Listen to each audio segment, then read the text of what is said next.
ছিল না, এই পৃথিবীতে নারীদের কোনো অধিকার ছিল না, এই পৃথিবীতে গরিবের কোনো অধিকার ছিল না, এই পৃথিবীতে লেবারদের কোনো অধিকার ছিল না, এই পৃথিবীতে দিনমজুরদের কোনো অধিকার ছিল না। একমাত্র এই পৃথিবীর জমিনে যারা হুকুমাতে ছিল, যারা ক্ষমতাশালী ছিল, তারা সবাইকে দাস দাসী বানিয়েছিল। আমার আল্লাহ পাক তাদের হাত থেকে মানুষগুলোকে আজাদ করার জন্য এবং একত্ববাদের রাস্তায় আনার জন্য, ইনসাফ নাই সত্যের রাস্তায় আনার জন্য আমার রাসূলুল্লাহকে আল্লাহ পাঠিয়েছিলেন। 570 খ্রিস্টাব্দে নবী এসেছিলেন। নবী আমার আস্তে আস্তে বড় হতে লাগলে, নবী আমার 40 বছর যখন বয়স হয়ে গেল, আল্লাহ নবী তখন যে কাজের জন্য আল্লাহ পাঠিয়েছিলেন ওই নবুয়াতের কাজ শুরু করলে। এ যুবকেরা ভালো করে হিসাবটা বুঝবে। 570 খ্রিস্টাব্দে এসেছে, 40 বছর যখন বয়স হয়েছে তখন দিনের কাজ শুরু করেছে। তাহলে 570-এর সঙ্গে 40 যোগ হলে 610 দাঁড়ায়। কত? 610। এই তথ্যটা একটু নিয়ে যান। অনেকে বলে আব্বাস সিদ্দিকী এইসব কথা বলে কেন? আজকে তথ্যটা আপনারা নিয়ে যান। তাহলে 40 বছর বয়সে ডিউটিতে কাজ শুরু করেছে। তাহলে 570-এর সঙ্গে 40 যোগ করলে 610। নবী মেরাজে গেছে কবে বলুন? 621। মনে থাকবে সবাই? কত? 621। 610-এ নবুয়াতের ঘোষণা, 621-এ মেরাজ। মেরাজ থেকে নামাজ এনেছে, মেরাজ থেকে রোজা এনেছে। তো মেরাজে যাবার আগে 10 থেকে 21 11 বছর নবী কি করেছে? কি জানার বিষয় না? বিষয় না। এই 11টা বছর নবী করেছে।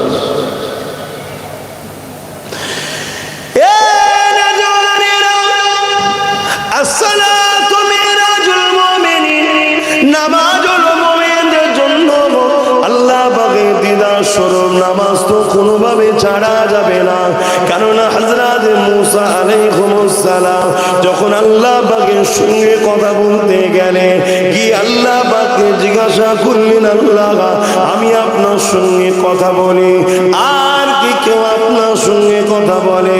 হযরত মুসা আলাইহিস সালামকে আল্লাহ বলেছিলেন, ও হযরত নবী মুসা শোনো গো, আমার একদল স্পেশাল রাখা আছে যারা দুনিয়ার জমিনে এখনো আসেনি, আসবে।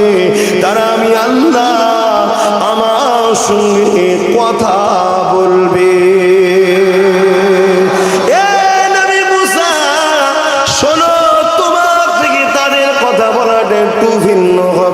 তুমি আমার সঙ্গে কথা বলতে গেলে তোর পারে আসতে লাগে। তারা যখন আমার সঙ্গে কথা বলবে, তোর পার বা কোনো নির্দিষ্ট জায়গায় যেতে লাগবে না, যে কোনো জায়গায় পবিত্রতায় দাঁড়িয়ে দাঁড়িয়ে আমি আল্লাহ আমার সঙ্গে যতক্ষণ খুশি কথা বলতে পারবে। মুসা তুমি কথা বলো, তার জন্য টাইম বাঁধা আছে, বেশিক্ষণ নয়, কিন্তু তারা যতক্ষণ খুশি কথা বলতে পারবে। ও হযরত মুসা তুমি আমার সঙ্গে কথা বলছো, তোমার আমার বিচখানে দূরত্বটা কতটা তুমি জানো? হযরত মুসা আলাইহিস সালাম বলেছেন, আল্লাহ আপনার সঙ্গে আমার দূরত্বটা কত হবে আপনি ভালো জানেন। তবে আমি মুসা মনে করি আমি পাহাড়ের নিচে আছি পাদদেশে, আর আপনি চূড়ায় রয়েছেন, এতটা দূরত্ব হবে। আমার আল্লাহ বলেছিলেন, মুসা না, তোমার আমার বিচখানে 70,000 নূরের পর্দা রয়েছে।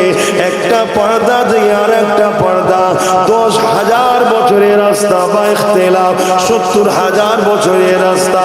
মুসা রে, আমার যে আখরি যারা আসবে তারা আমার সঙ্গে যখন কথা বলবে, তাদের আর আমার বিচখানেতে কোনো পর্দা থাকবে না।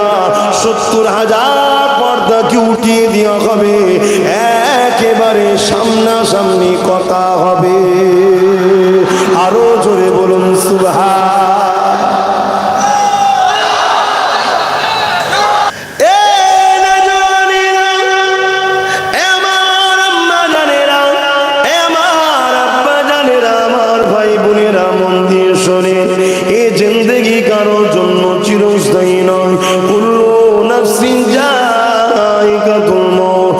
প্রতিটা নফসকে মৃত্যুর স্বাদ চাখতে হবে। আল্লাহ আপনার যেভাবে মৃত্যু নসিবে রেখেছে ওইভাবে হবে। আপনি হাজারো চেষ্টা করলো আপনার মৃত্যুকে চেঞ্জ করতে পারবেন না। এই যুবকেরা, তরুণেরা, আব্বারা, এই পৃথিবীর জমিনে অনেকে ঘরের মধ্যে ঢুকে বসে থাকে বাঁচার জন্য। দেখা যায় ঘরের ছাদ ভেঙে সে মারা গেছে। এই পৃথিবীতে অনেকে দেখা যায় সারা জীবনটা সাগরে মাছ ধরে কাটিয়ে দিয়েছে, কিন্তু ডুবে কোনোদিন মারা গেল না, ঘরে এসে মারা গেল। আর কোনোদিন শহর এলাকায় পুকুরিত না, একদিন ঘুরতে গিয়েছিল কোনো সাগরে, সে ডুবে মারা গেল। অর্থাৎ তার কপালে যদি থাকে এইভাবেই হবে। কেননা আল্লাহ জিন্দেগি দিয়েছে, আল্লাহর হাতে মৃত্যু রয়েছে। এই পৃথিবীতে অনেকে চেষ্টা অনেক কিছু করে, কিন্তু ফয়সাল আল্লাহর পক্ষ থেকে হয়।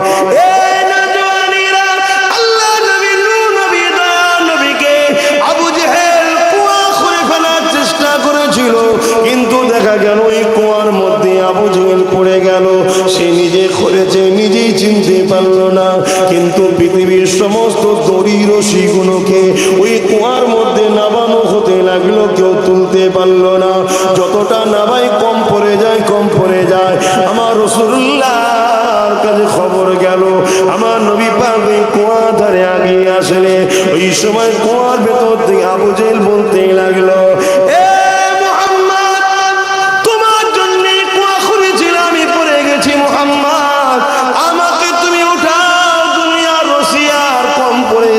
তুমি আমাকে ওঠাও। তুমি যদি আমাকে উঠিয়ে দাও, আমি আবু জেহেল কলেমা পড়ে নেব।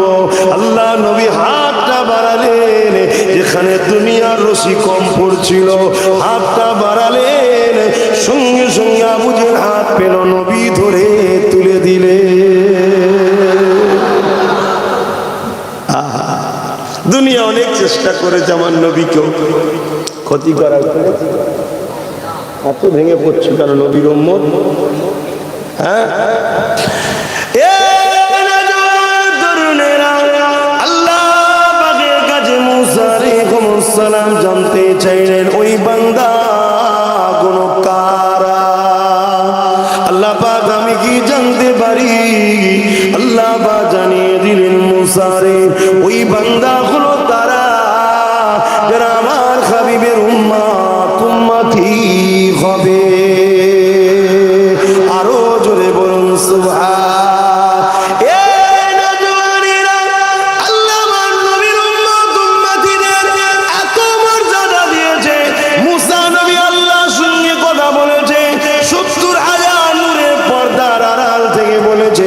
একটা পর্দা থেকে আর একটা পর্দা 10,000 বা 70,000 বছরের রাস্তা। মুসা নবী কথা বলতে গিয়ে তুর পারে যেতে হয়েছে। এ যুবক কখনো ভেবে দেখেছো? ভাই বোনেরা ভেবে দেখেছো? আর আমার নবীর উম্মত, আমার তরুণ, আমি তুমি যখন খুশি যেখানে খুশি দাঁড়িয়ে দাঁড়িয়ে আমার আল্লাহর সঙ্গে কথা বলতে পারবো।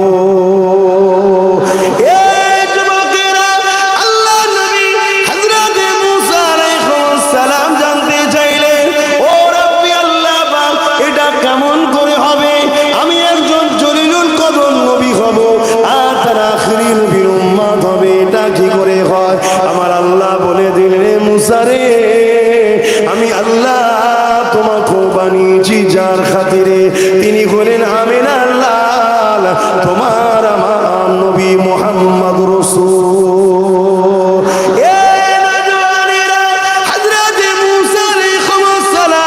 বিস্তারিত জানতে চাইলেন, আল্লাহ জানিয়ে দিলেন, ও হযরতে মুসা, আমার আখিরি নবীর উম্মতেরা যখন নামাজের মধ্যে দাঁড়াবে, যুবক শোনো শোনো শোনো, নামাজের মধ্যে যখন দাঁড়াবে তারা আমি আল্লাহ আমার জন্য দাঁড়িয়ে গেল, তাদের একেবারে কুদরতি ভাবে আমি তাদের সামনে চলে যাই, 70,000 পর্দাকে সরিয়ে দিই। তারা যখন কোরআন তেলাওয়াত করে, কোরআনটা হলো কালামুল্লাহ, আল্লাহর কথা, তারা আমি আল্লাহ আমার সঙ্গে কথা বলতে থাকে, তাদের জন্য জমিনকে, আমার নবীর উম্মতের জন্য এই জমিনকে আল্লাহ মসজিদ বানিয়ে দিয়েছে। শুধু পাক পবিত্র দরকার, যেখানে খুশি দাঁড়িয়ে দাঁড়িয়ে তুমি আমি যখন নামাজ আদায় করব, যতক্ষণ কোরআন তেলাওয়াত করব, আল্লাহর সঙ্গে কথা হতে থাকবে। আল্লাহ নবী আরো জানা, যখন তুমি আমি সিজদা করব, তোমার আমার কপালটা আমার আল্লাহ পাকের কুদরতি কদমে পড়ে যাবে। আরো জোরে বলুন সুবহান।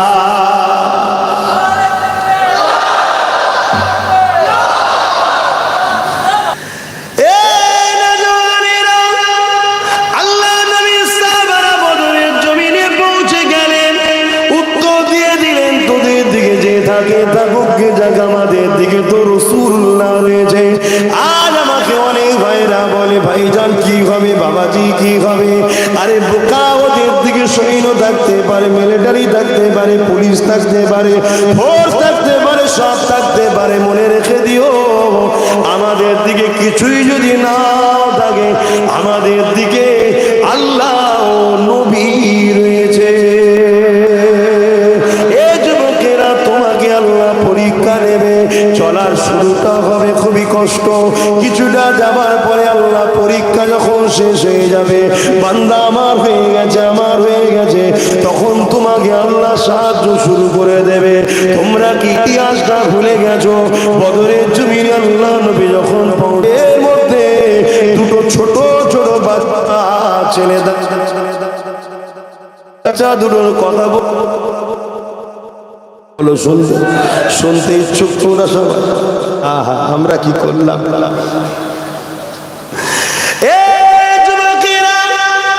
ওই বাচ্চা দুটোকে আল্লাহ নবী যখন দেখতে পেয়ে গেলেন, আল্লাহ নবী বাচ্চা দুটোকে বলতে লেগেছে, বাবা ছেলে, এখানে তোমরা কেন বাবা? এটা তো লড়াইয়ের ময়দানে বাবা, যে যা ঘরে ফিরে চলে যাও বাবা, মায়ের কাছে ফিরে যাও বাবা। ওই ছেলে দুটো বলতে লেগেছে, আর রাসূলুল্লাহ হাবিবাল্লাহ, আমরা আমাদের মাকে বলে এসেছে, মা আমাদেরকে বলেছে বাবা তুমি যাও বাবা, চলে যাও বাবা, 10 মাস 10 দিন করে তোমাদেরকে পেটে ধরেছিলাম, দুজনই এক মায়ের সন্তান, বাবা তোমরা যাও, আমার দুটো ছেলে আল্লাহ দিয়েছে, দুটোকে দিয়ে দিলাম, বাবা তোমরা যাও বাবা, আল্লাহ নবীর দুশমনকে মারবে না, আল্লাহর রাহে নিজে শহীদ হবে, যাও বাবা, পিছন দিকে তাকাবে না বাবা। ইয়া রাসূলুল্লাহ হাবিবাল্লাহ, আব্বা আমার আম্মা জান এটা বলে পাঠিয়ে দিয়েছে।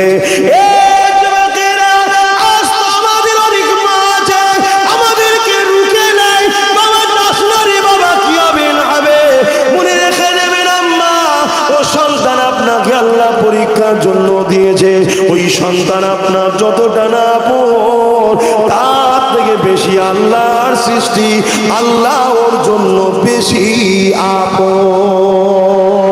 আল্লাহ যদি তার সৃষ্টিকে জালিমের গুলিতে শহীদ করাতে চায়, মা তুমি রুকার কে? কেননা আল্লাহ তার সৃষ্টিকে জালিমের গুলিতে শহীদ করিয়ে এর বিনিময়ে কিয়ামতের দিনে শহীদের মেম্বারে বসাতে চায়। আল্লাহ যদি তার দাসকে দুনিয়ার জমিনে জালিমদের বিরুদ্ধে লড়াই করিয়ে জেল খাটিয়ে খাটিয়ে খাটিয়ে ইমামে আজমের মতো যদি জেলখানা থেকে লাশ বার করাতে চায়, মারে তুমি আমি কে রুকার?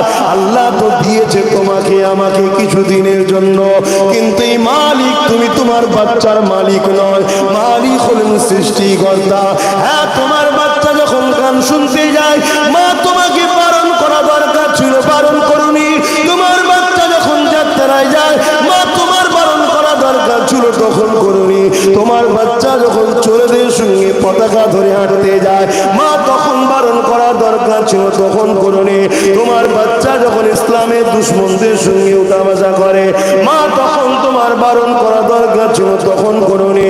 মারে, ইসলাম শুধু নামাজ দাড়ি টুপির মধ্যে নয়, ইসলাম সমাজের বুকে সন্ত্রাসকে মিটিয়ে দিবার নাম ইসলাম, সমাজের বুকে মিথ্যাকে মিটানোর নাম ইসলাম, সমাজকে মদ মুক্ত করার নাম ইসলাম, সমাজের বুকে জেনা ব্যভিচারী বন্ধ করার নাম ইসলাম, সমাজে নারীদের মর্যাদা দিবার নাম ইসলাম, সমাজে নারীদের উপরে জুলুমকারীদেরকে জুলুম বন্ধ করার নাম ইসলাম, সমাজে গরিবদেরকে সাহারা দিবার নাম ইসলাম, সমাজের এতিমদেরকে আশ্রয় দিবার নাম ইসলাম, সমাজে ক্ষুধার্ত মানুষের খানা খাওয়াবার ব্যবস্থা তৈরি করার নাম ইসলাম। মা দিনকে বুঝতে পারলে না, মা দিন এখনো জানতে পারলে না। দোস্ত তোমাদের নয়, দোস্ত আমার, আমাদের বলবো না আমার। আমি তো শুধু এসেছি বাবারা বাবারা বাবারা করে চলে গেছি, দিনই তো বুঝাইনি।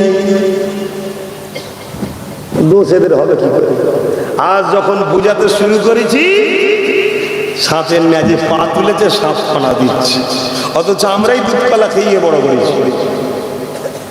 শুনছেন মজ হবে না, থাকবে না। ইয়া নবী সালাম, ইয়া রাসূল, ইয়া হাবিব সালাম,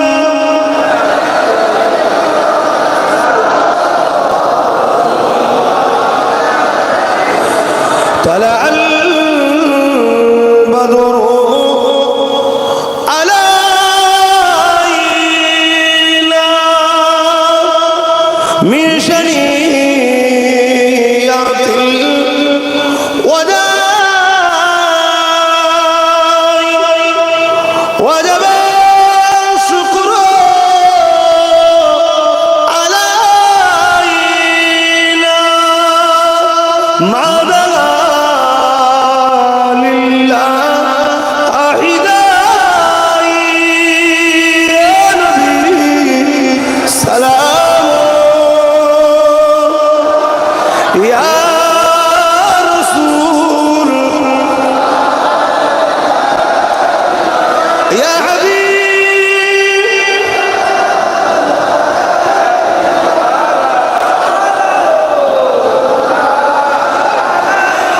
জিবরাইল দিলে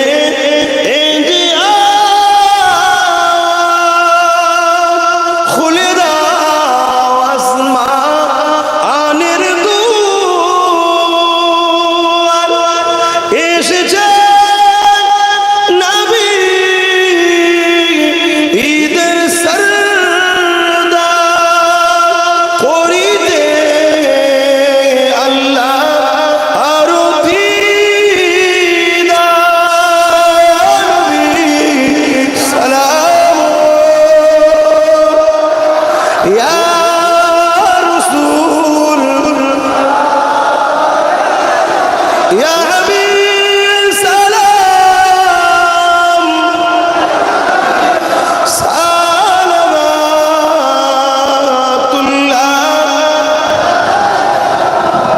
সকলে বসে, যখনই দোয়া হবে বিসমিল্লাহ শরীফের সঙ্গে 11 বার দরুদ শরীফ 3 বার শরীফ।